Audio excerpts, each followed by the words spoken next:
Matkalla Powerparkkiin. Mä pyöräilen siellä Rytimäen siellä uudella alueella ja sitten kun siitä uudesta Sivasta käännytään, siellä on jumalattomasti taloja. Apua.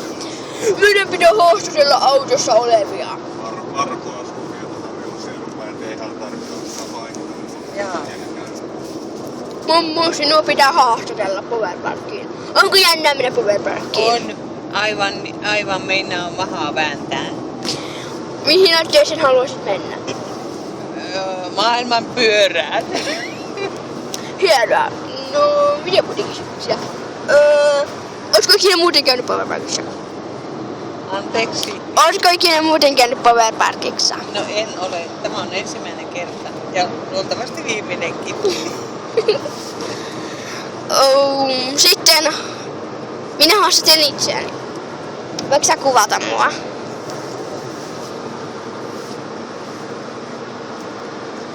No niin, Näinkö?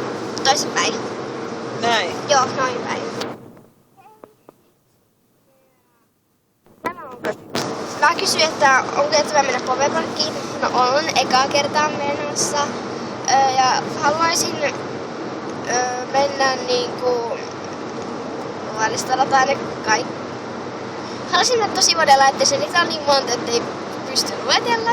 Sitten en oo ikinä muuten käynyt Powerparkista ekaa kertaa. Mä oon käynyt yhdessä toisessa huvipuistossa. Se on niinku semmoinen sisähuvipuisto. Nyt Emistä. Emi, Minä. oletko aikaisemmin käynyt Powerparkissa? En ja. Mihinkä laitteeseen haluatte mennä? Mihin laitteeseen haluatte mennä? Okei. Aika. Nyt haastellaan isiä. Päivää. Minä olen reporteri huvipuiston sanomiin. Jännittääkö sinua? Kyllä. Ootko ikinä ennen käynyt Powerparkissa? No, mikä se? Niin, että mihin laitteeseen haluaisit todella mennä? Possujuna.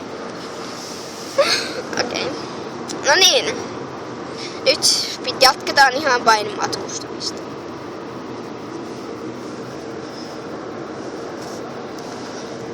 Tuolla on.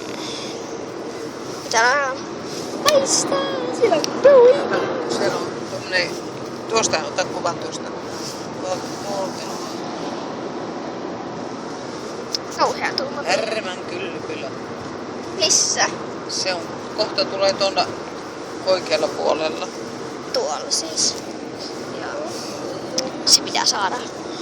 Video on! No kun sä kysyit, että minne mennään,